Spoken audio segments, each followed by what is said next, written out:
Greetings and welcome to NATE Module 3 Unit 7 on Instruction for Metacognitive Learning. In the earlier unit, we understood the instruction method of using simulation to instruct in engineering courses. And in this unit, we will try to understand the need for and methods for instruction for metacognitive learning. While we mentioned a little bit about metacognition in the taxonomy of learning, once again we would like to emphasize the metacognitive, call it dimension, becomes very important in today's context. That is because of the requirement of equity, we get students with very widely varying cognitive abilities and what you can say with metacognitive abilities.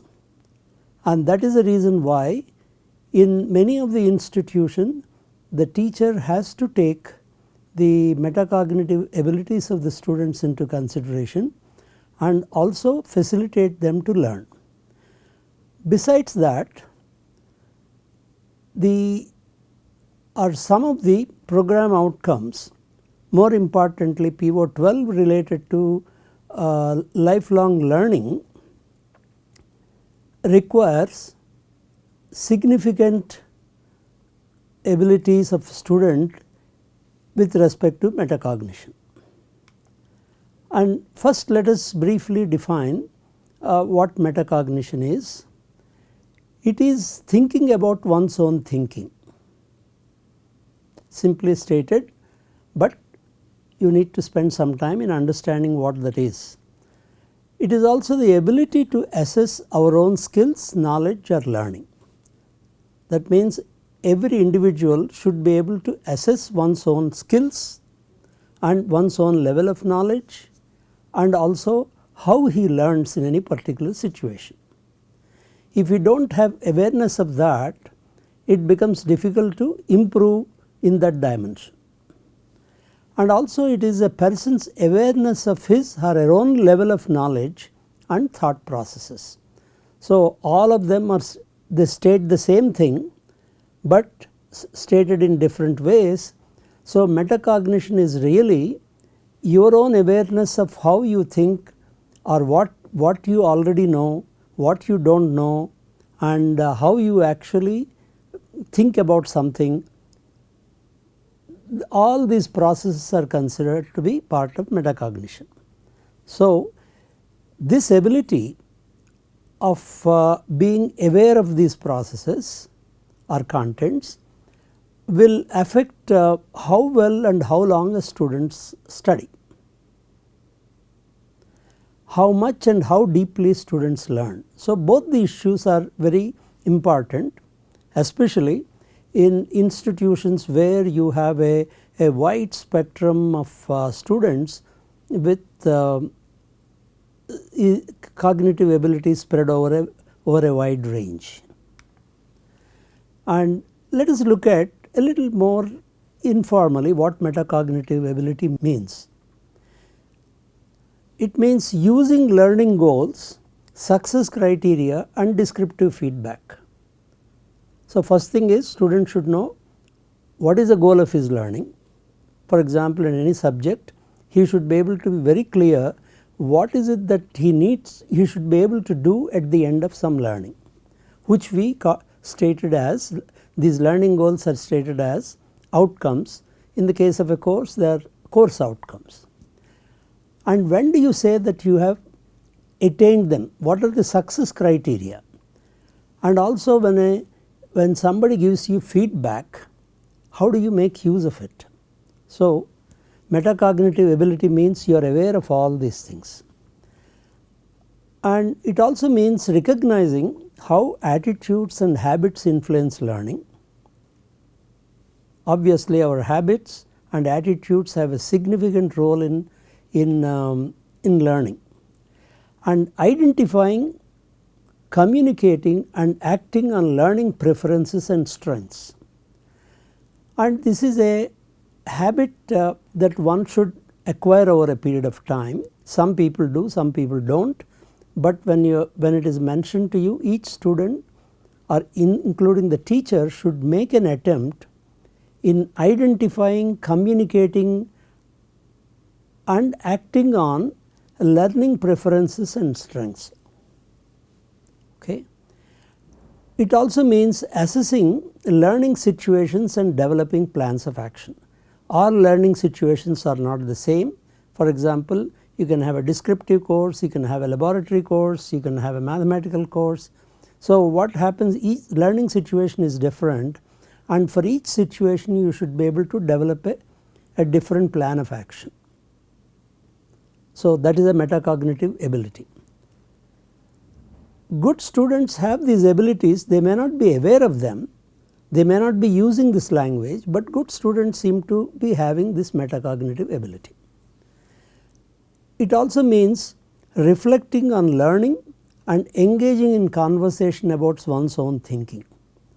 Normally people do not prefer to keep talking about this, but if you have a learning group where you feel safe and comfortable with, then you may not mind having a conversation with your peers about one's own thinking. And in fact, students should feel very comfortable with the teacher in engaging such conversations. If they feel safe with the teacher, they are likely to talk about these issues. And it also means seeking clarification and support when barriers to learning are encountered. When I seem to have some difficulty in crossing certain barrier, let us say I do not understand that kind of concept. It is not cognitive part, maybe I seem to be approaching it in some wrong way. So, whenever such barriers are encountered, first thing is the student should be willing to seek clarification and support, and that should be encouraged by the teacher. So, metacognitive ability, as you can see, it consists of many issues related to the process of learning. And why should we be concerned about metacognition? High performing students have better metacognitive skills.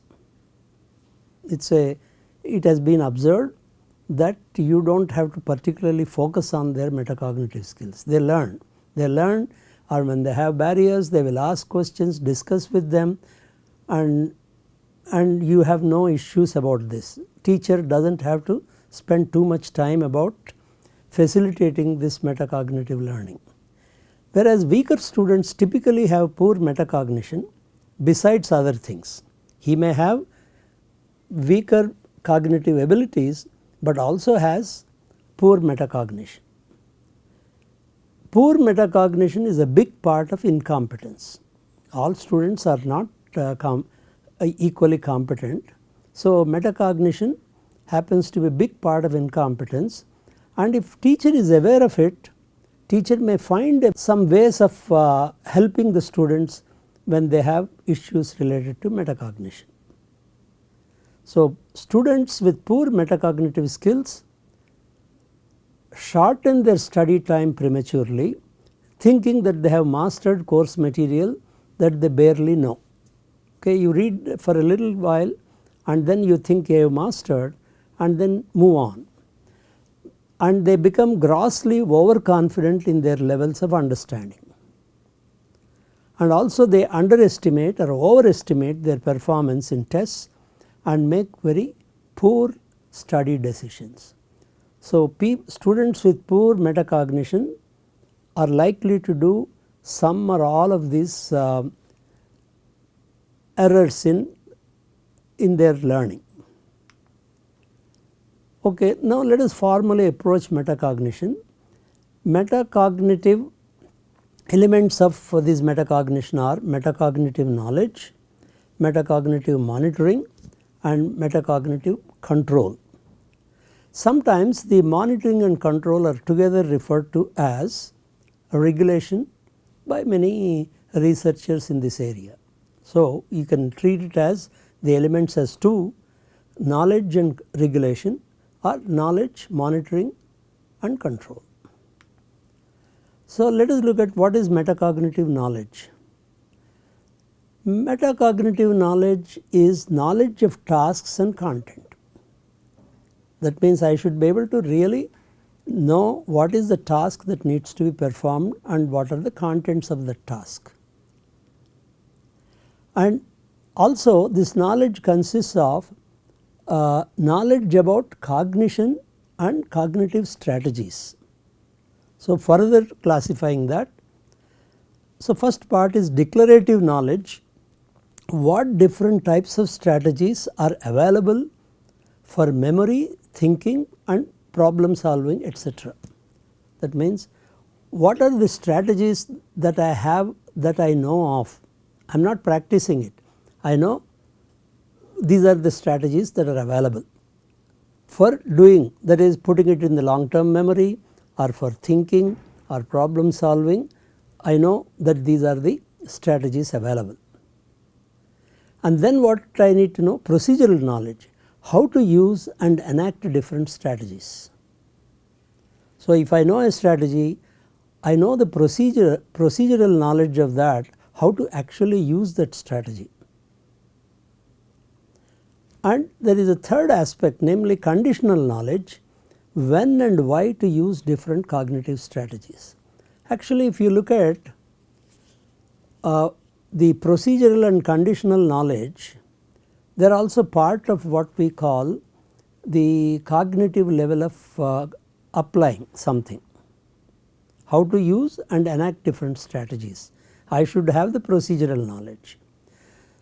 That means the student should know that he has or does not have that procedural knowledge or that conditional knowledge. And also metacognitive knowledge is related to one's own strengths and weaknesses as a learner or a thinker. So, everyone must know what their strengths and weaknesses are in their capacity to learn or to think. Essentially what it means is we should know at what level we are and what we are with respect to learning and thinking. That is what metacognitive knowledge. Now, let us look at metacognitive monitoring. It is defined as assessing the current state of a cognitive activity. That means assessing how easy or difficult a learning task will be to perform. First I must know that. That means I must be able to judge how difficult a learning task will be to perform. I must know that. Monitoring learning, that means I must be able to judge to what extent I have learnt. I should make a judgment of my own learning. And also we do have feelings of knowing something, but we are unable to recall it completely. So, that is also a monitoring, that is feelings of knowing or being aware of something, that we know something I seem to be familiar with, but I cannot recall it completely. That happens because we are aware of something, but we do not remember all the details. We will come to that later. Then you have confidence judgment, that is making judgment of the correctness or appropriateness of the response. So, monitoring consists of making a judgment of the correctness or appropriateness of the response. Now, let us look at the third element, metacognitive control. Metacognitive control is regulating some aspect of cognitive activity based on cognitive monitoring. So, control will follow monitoring. What does control consist of? One is setting goals for learning. How much time do I use for each part of the learning, and what is the goal for my performance. That means I should be able to say that okay, let me aim at solving problems of this difficulty level. Towards that, how do I plan my time?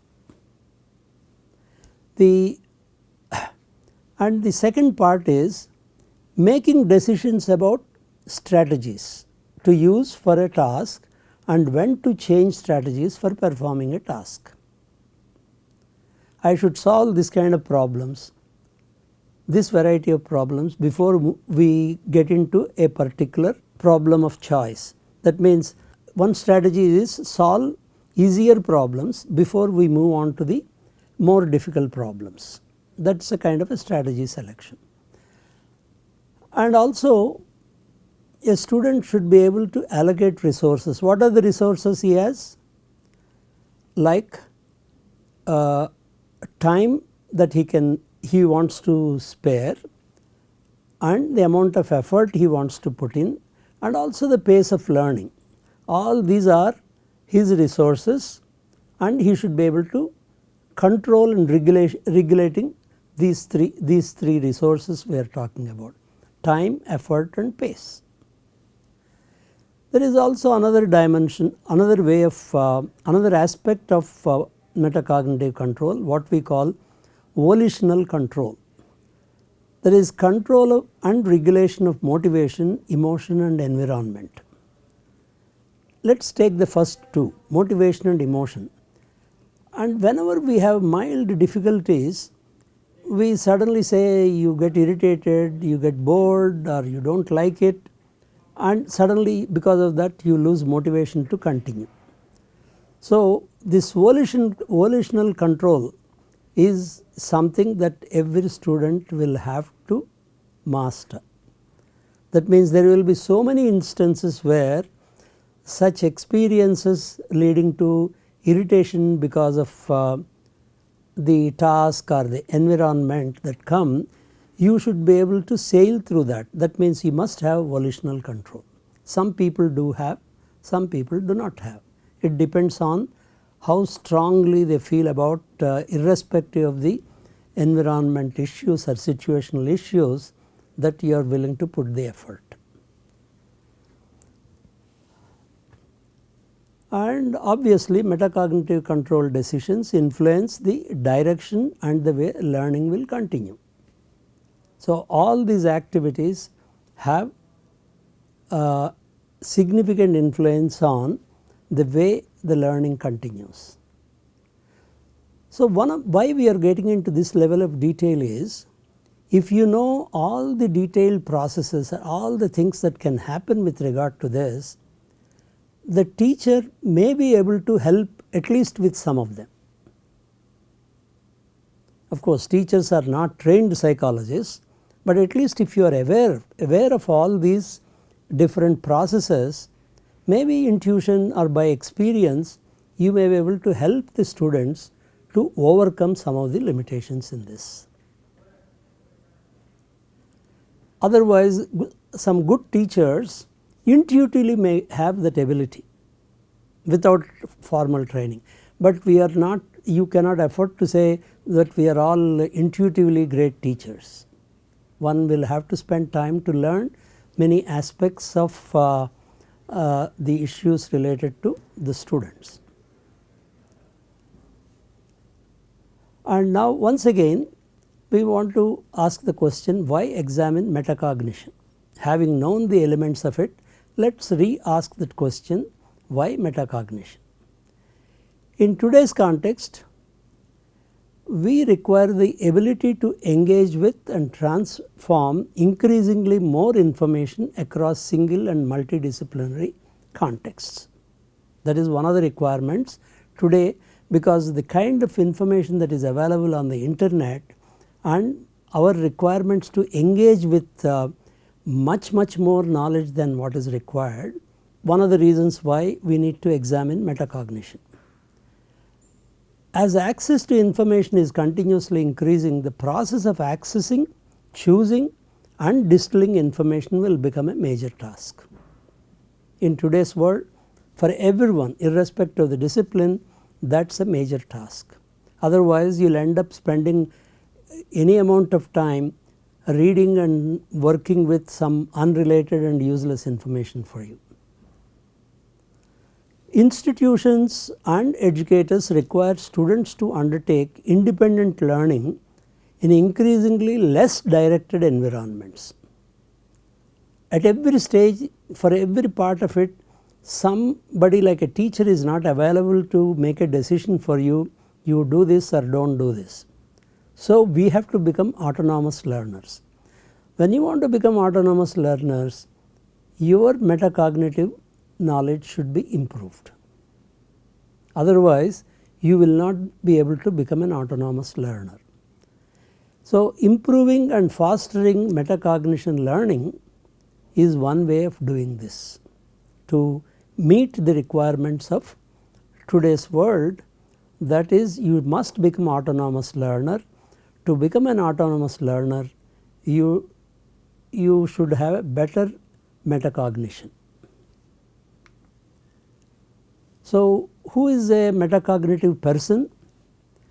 Metacognitive person is someone who monitors his or her understanding and uses strategies to regulate understanding. That is what we have been telling. He monitors his understanding and uses strategies to regulate understanding. Okay. So, when you have a metacognitive person, it also means there is also a non-metacognitive person. And if one of the goals of education is to foster independent learning, in case of engineering programs, PO12 is related to lifelong learning, then it is necessary to prepare learners as metacognitive persons. So, as all engineering programs have to attain this PO12, so the program itself should be designed to make all their students metacognitive persons to attain PO12. So, teachers need to understand how to improve learner metacognition. Now, the metacognitive teaching metacognitively includes teaching with metacognition. Teacher himself should have metacognition, that is teaching with metacognition, and also teaching your students for metacognition. So, you have to improve the metacognition of your students, and you yourself must have metacognition about your subject or with respect to your learners. So, teaching with metacognition, what does it mean? So, the teachers should think about their own thinking regarding their teaching.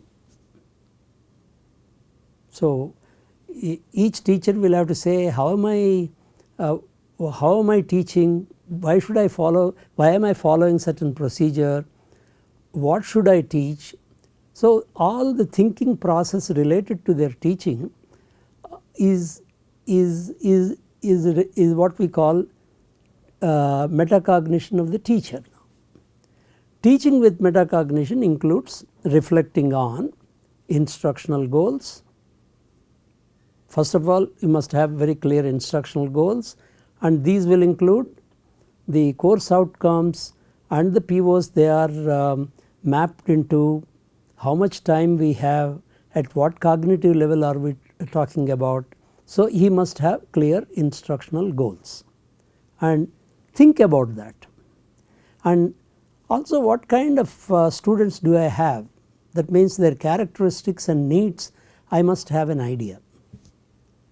And how is the content organized, what level it is, and how should I sequence my instruction. As I said, as we already said, sequencing may consist of going from simple to complex or abstract to concrete, concrete to abstract, and so on. Each teacher, depending on the nature of the subject, he may have or she may have their own preferences. And he must also think of the teaching strategies. I may be following something, but I should say what is the strategy I am following, is this adequate for this. So, if you think about it, then you are, as a consequence of that, you will be teaching with metacognition. And nature of materials and other issues related to curriculum, instruction and assessment. So, if you if you are able to reflect on all these aspects, then you are likely to teach with metacognition. And such thinking occurs before, during and after lessons in order to maximize instructional effectiveness. So, if you start with my goal that I must continuously improve and I must make my instruction effective, that means the learners are, my students are able to attain the outcomes that are stated. So, if you want your students to keep doing that, then you have to continuously think about all these aspects before, during and after lessons. And we have taken all these factors into consideration and presented many of these things as part of implement phase of ADDIE. Though we did not mention metacognition word prominently in writing those templates for you. Now we look at, not only we should have metacognition, the teacher should have metacognition, but now you want to teaching for metacognition. That means you want to promote metacognition in your students. So, one methodology that was developed by Vanderbilt University we can present here, like encouraging students to examine their current thinking, like asking a question, what do I already know about this topic that could guide my learning. Let us say at the very beginning of a lesson you ask this question and make people write one sentence, two sentences about it, or you can have a kind of a discussion in the class, but you have to make everyone do this. And the best method to do that will be to use something like Google Forms or Google Docs, some tools like that. If you can use the tools and the students have internet devices with them, then such things can be done more efficiently without taking too much of time. And also giving students practice in identifying confusions. For example, after something is presented, you can ask them what was the most confusing about the material explored in class today. If they can point out, these are the concepts that I find some contradiction or variance between them, or I find it difficult, if they are able to point that, even the process of pointing out that itself is good, it leads to metacognition. Or if they passively write down the notes from the board, obviously that does not lead to metacognition. And another part, pushing students to recognize conceptual change. Like, before this course I thought stability of a system meant, if we can point out that, and now I think stability is. So, there is a conceptual change that has occurred, and this has occurred over time. So, if the student is able to recognize that conceptual change, then metacognitive knowledge has occurred. Further, another method is reflective journals, providing a forum in which students monitor their own thinking. Okay. Like they write for themselves, if they can write for themselves, like what worked well in my exam preparation that I should remember to do next time. If I am able to identify and point it out, if I can write, actually when you write you will realize that the kind of vaguenesses that we have will have to be addressed before you can put a sentence on a piece of paper. So, if you can write a reflective journal, writing reflective journal itself is a process to improve metacognition. Like another example, what did not work so well that I should not do next time or that I should change. It is this kind of questions if you ask, then you are training yourself in metacognition. Instruction for metacognition should be embedded with the content and activities about which students are thinking.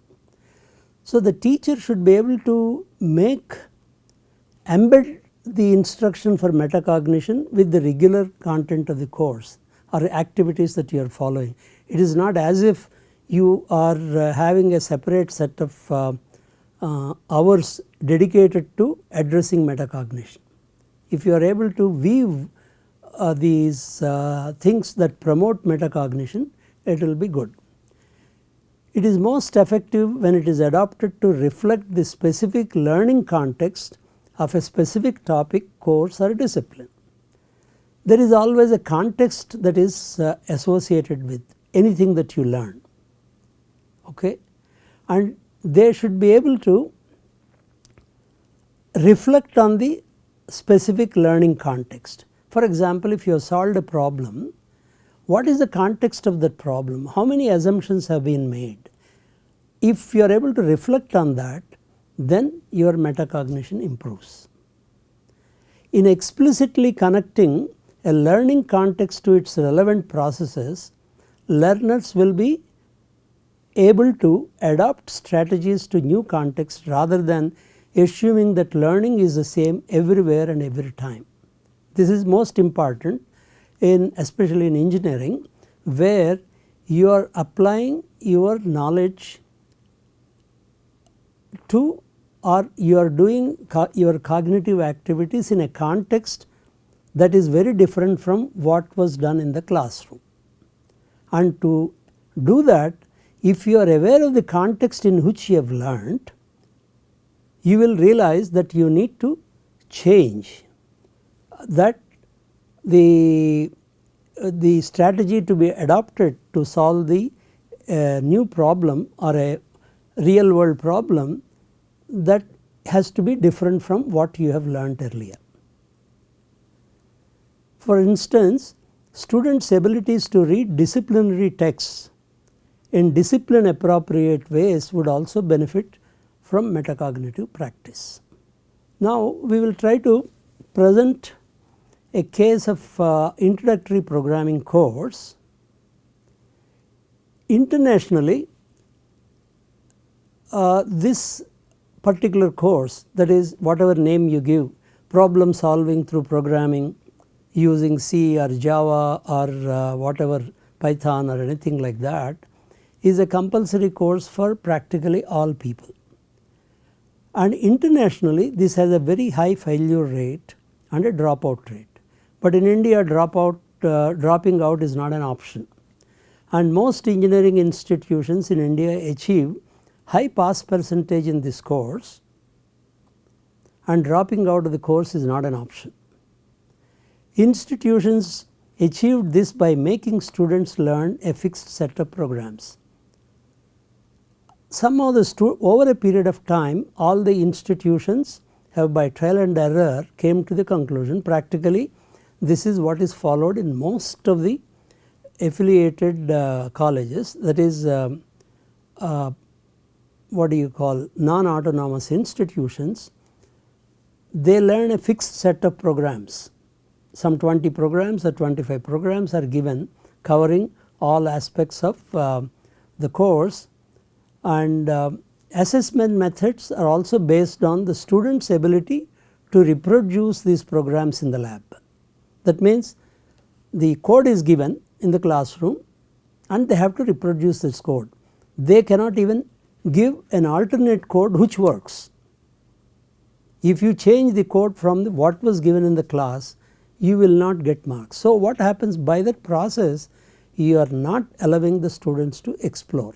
So, but this seems to be assuring high pass percentages. So, what is the issue? A survey established that students lack metacognitive awareness both in terms of metacognitive knowledge and regulation of cognition needed for writing programs. So, the very process of conducting this course prevents them from having both the metacognitive awareness and regulation. And a kind of a test established that good grades in this course do not mean good programming skills. And I am sure all of you are aware of that many IT industries find that people with good grades are not necessarily employable because they do not have good programming skills. Now, learning programming is also it is a subject different from others, and a study has been done. So, they have identified it involves the acquisition and effective use of 3 interrelated types of programming knowledge. One is syntactic, specific facts about programming language and rules for its use. That everybody is clear, and that is what they teach. Then you have conceptual, computer programming constructs and principles. This may be there in the textbook, but it is not focused upon. And then there is you have strategic aspect, programming specific versions of general programming solving skills. So, even if you have related conceptual knowledge, now you must be able to use strategies, different strategies for it. Even this part of the course is not particularly what do you call, you pay attention to.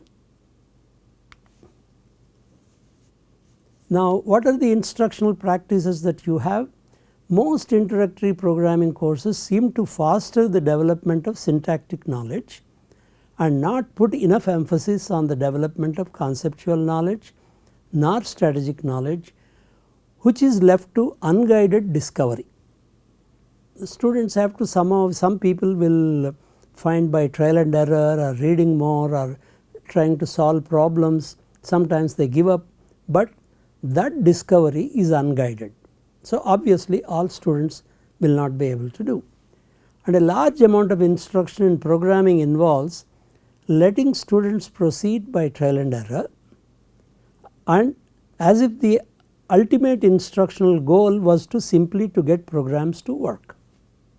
Somehow you have to make the programs to work. First of all, very rarely in these colleges you are even asked to write a program to solve a problem which was not already solved in the classroom. Very rarely, if it is given, you have to somehow make the program work. That was the ultimate instructional goal. And students tend to develop through these processes what we call fragile knowledge of programming, described as garbled or inert knowledge, knowledge used inappropriately, or knowledge not spontaneously accessed in the context of need, because it is still welded to the initial context in which it has been acquired. What was the initial context? You have to just remember the code of a set of programs, that is it. If it does not fit into that context, you are unable to even approach the problem properly. And once you get into this habit, to come out of that will take a lot of effort. And what can be done? And working with several groups of students at different institutions established, metacognitive formative assessment helps students plan and invest time in learning programming, even in social contexts where learning programs will be enough to pass and get a good grade. So, you have two situations. One is learning programming and the other is learning programs. So, if you learn programs, that is ability to reproduce code that is given to you in the classroom, it is enough to pass and get good grade. But some students do really want to go beyond that, they want to learn programming, not learn only some programs. And that is where metacognitive formative assessment will help students to plan and invest time in learning programming. This is what we found through studies at several institutions. And what can be done in general? Metacognitive instruction will be context and content specific. Metacognitive learning is generic in nature. So, if you accept these two statements, a few courses in the first 2 years of engineering program should be targeted for deliberate metacognitive instruction. So, if 2 or 3 courses in the first 2 years are targeted for that, then their metacognitive knowledge and regulation will significantly improve, and they will be able to carry on with the other subjects in the later semesters. So, we would like you to write a few instances of metacognitive instruction in your course, even though you did not use or were unaware of the terminology associated with metacognition. So, based on what is presented here, if you can relate to your own classroom instruction and identify few instances of metacognitive instruction, if you can do that and communicate to us, it will be of great value. And in the next unit, having looked at the entire course design as well as instruction, and in the current context, what should a teacher do, or how should a teacher organize instruction with all the limitations. That is what we will explore in the next unit. Thank you very much.